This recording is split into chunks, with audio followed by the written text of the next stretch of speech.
Hey, I'm Dave here. Welcome to Demeo Battlemarked overview. I suppose we can call it a continuation of the original game, but more so in a collaborative situation, where the devs decided to join their forces with, I presume, like the D&D creators, or more so people involved in the board games. This makes perfect sense, especially for this game that revolves all around storytelling and grouping up with a bunch of people to play games. It's hard to do a full-on Dungeons and Dragons title, so I think in this case scenario it's a good middle ground. So Demeo Battlemarked is a strategy tabletop game where, through a D&D lens, gather up your forces to conquer various story-based scenarios and pursue the dream of an adventurer that explores the world. I'm a big fan of the prequel, especially that I feel like that hit right when the pandemic started, so it was a perfect excuse to hang out with a bunch of strangers. Battlemarked has a different approach to the RPG element. It kinda bets on more customizable experience where you can modify certain abilities of your heroes and just in general having more D&D approach. It is still a little bit simplified, especially that I did couple campaigns of D&D back in the day when I was still in high school, and it is all about the personalized input. I'd say the only nitpick I had was towards the graphical perspective, because when you were zooming in into the battlefield, the figurines and environments looked way better than when you would look from a distance, which is an interesting situation that I don't think I've met with before. But I mean, with this dev team, you can't really complain because the level of development is way higher than most of the games on the store we have. I think the game is in general a success. I would just need to delve deeper into the specifics with statistics and information about characters, which is relatively boring to watch anyways. I'd be very glad to do a playthrough on it, especially that I'm already into the tabletops on the channel, but it's just really hard to tell because the prequel, it was really hard to do. So, I mean, time will tell. Let's explore the dungeons! Your allies have been ambushed by goblin raiders. Learn the basic controls of Battlemarked as you attempt to rescue them. Straight to the tutorial. To move the world, hold the grip button and move your hand in any direction. Hold grip on both controllers and move them together or apart. Hold grip on both controllers and twist to rotate the world. That's just the controls. Different UI, however. Well done. Now we will learn how to move your hero through the world. The floor outline shows your movement range, which is how far your piece can move. Pick up and drag your hero to the marked tile. You can interact with some objects in the world by placing your hero above them. This will move your hero next to the object. Drop your hero above the door to open it. Each turn, you may use 2 action points, or AP for short. Every action you perform, such as moving or opening a door, costs 1 action point. You can see how many points you have left on the turn meter.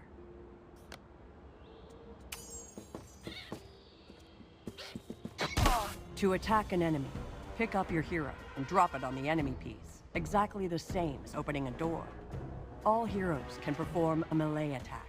A die is used to determine the outcome of an attack. There are 3 possible outcomes: hit, miss, or critical hit. To roll the die, pick it up and throw it. What about a critical miss?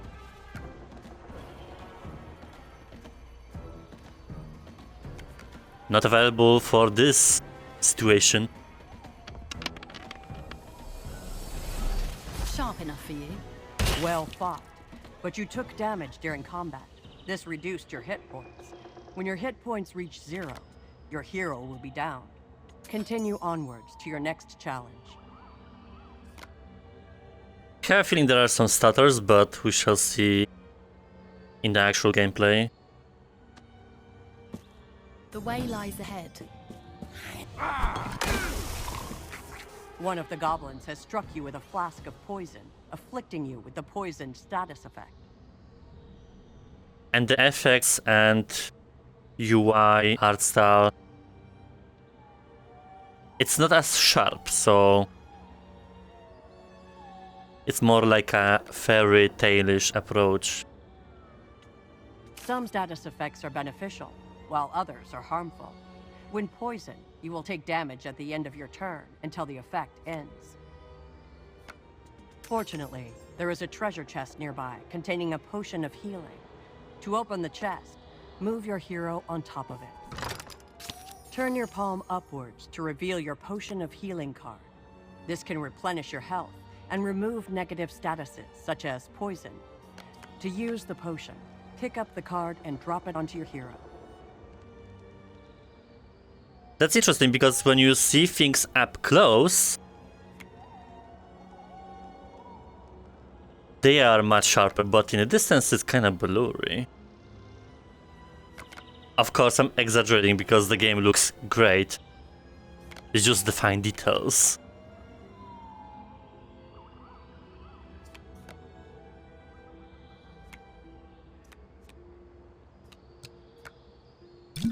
You see another chest before you. Why not take a look inside?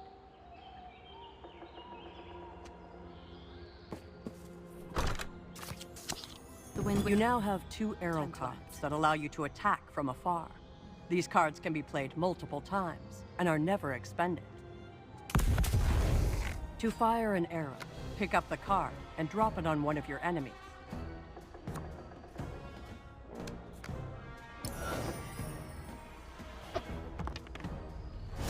Anchor, draw, release. While your arrow card is reusable, there is a cooldown period after its use. The number on the card indicates how many rounds you must wait before it can be played again. Fortunately, you still have 1 more arrow card to play. Use it to defeat the second enemy.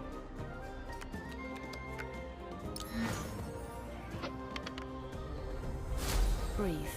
Focus. Loose. You have now used both of your action points, and a new round begins. This hero has been downed. You can revive them using a potion of healing, or by dropping your piece onto the downed hero. Since you have no potions, move your piece onto the fallen ally. You have successfully revived your party member, but now face more enemies than you can defeat in 1 round.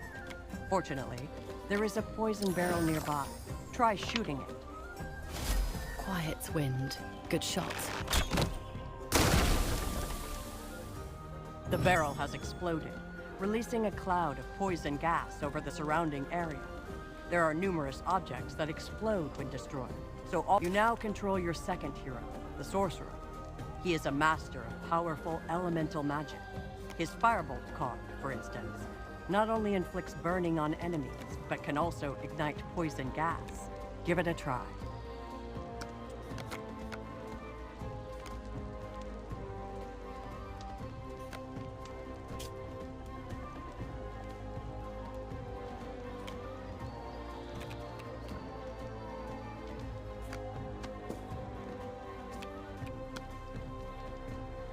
Why is it blocked?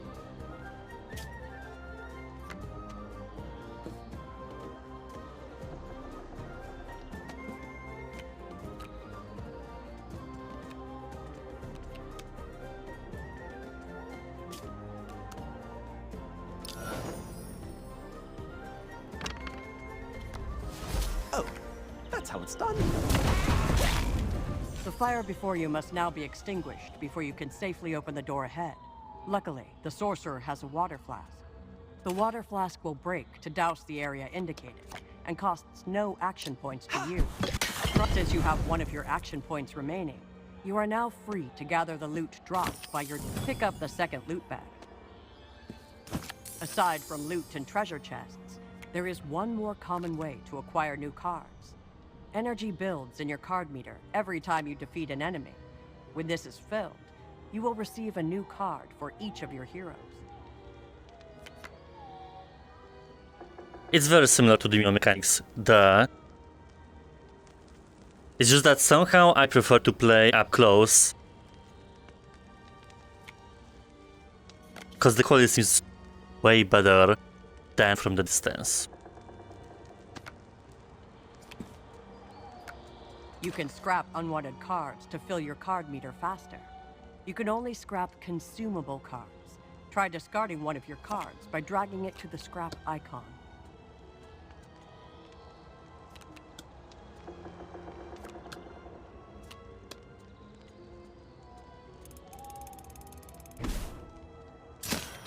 The energy in the card meter has now been filled, and each hero has received a new card. Open the door ahead to proceed. The healing fountain will replenish hit points and remove negative statuses from your entire party. Your sorcerer is still... You are now ready to face your first real challenge. Once you feel ready, enter the final chamber to free your ally.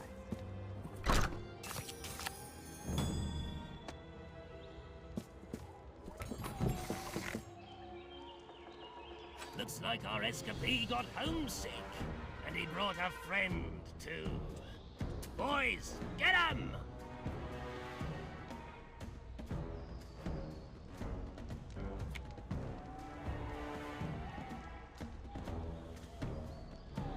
What about like statistics?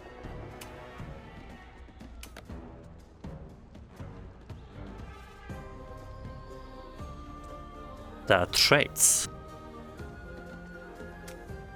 So we'll be kinda building them.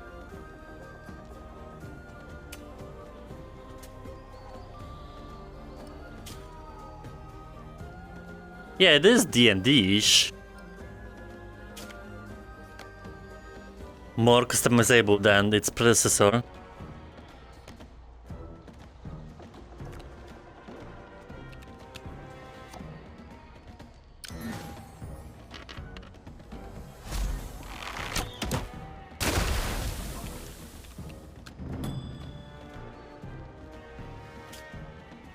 Oh yeah, because I opened the door.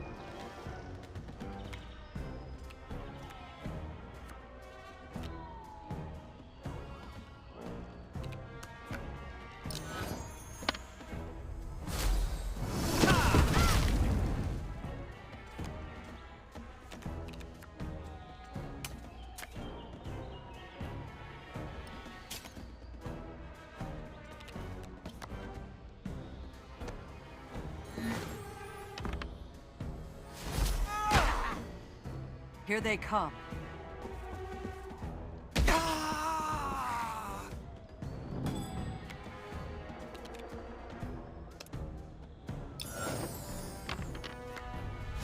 Fire finds its mark.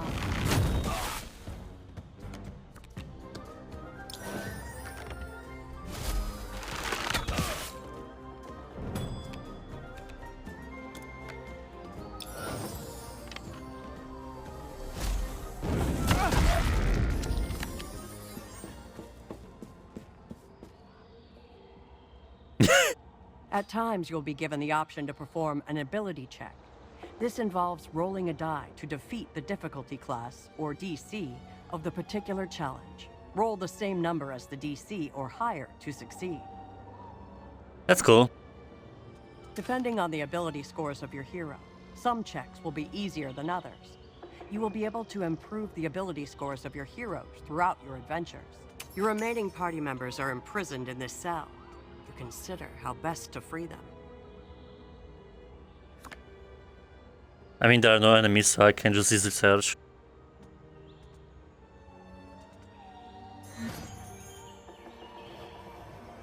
I like how they mishmashed Demeo with D&D vibe. Oh, that's minimum.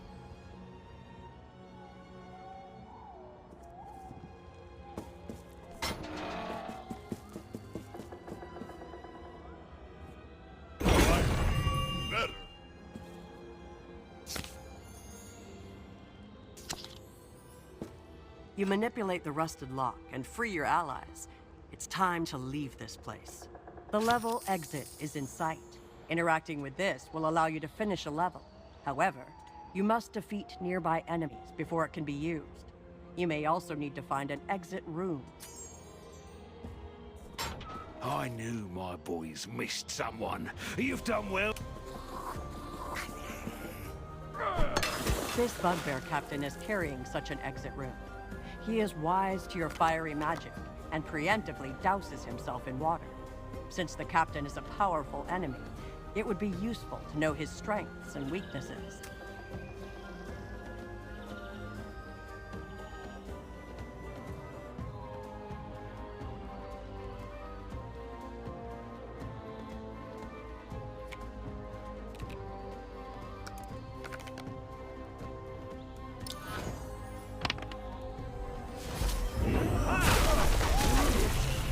Enemies up. Jumped right into that. The Paladin is a versatile frontline fighter. He can protect himself with armor and support the party with healing, all while smiting enemies on the field.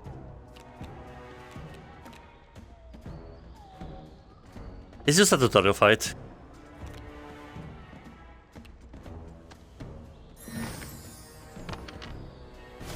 Bahamut, guide my hand.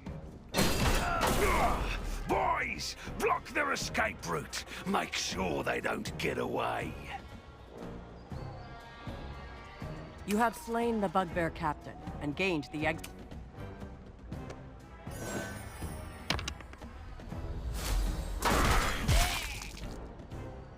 The rogue is a master of assassination. She can use stealth to avoid being targeted by enemies.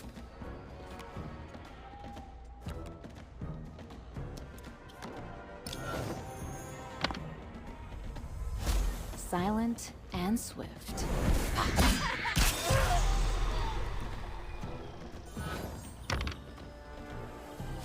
Should have stayed home. Well fought. With rune in hand and your foes vanquished, you can now use the level exit to finish your mission. Only the hero carrying the exit rune can use the level exit. You can skip the current hero's turn by clicking their portrait on your wrist. You can also delay their turn, so long as they have taken no actions. This can be a valuable tactic in combat.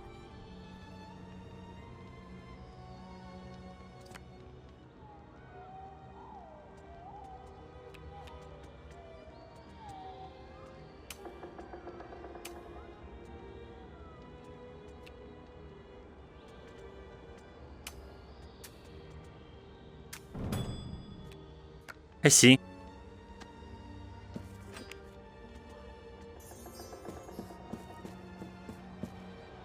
Congratulations. Your party is reunited.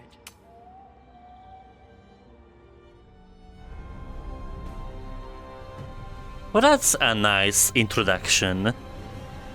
Can create our heroes.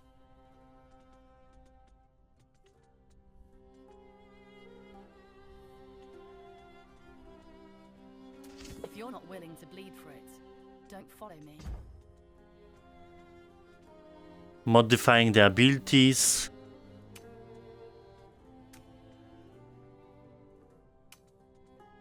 I would need to read everything, but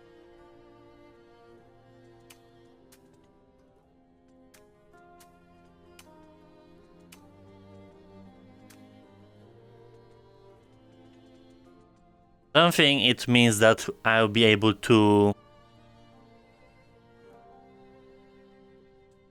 create my own characters, which is what D&D is all about, so I suppose it's more simplified for the sake of not spending hours on the character creation. Overall, I enjoy it. I don't know how heavy into the storyline it will lean, but I assume way more than the Demeo did. I like having more control over my actions if it's the specifics with the statistics and more personalized experience. Just need to play it more, which will for sure do.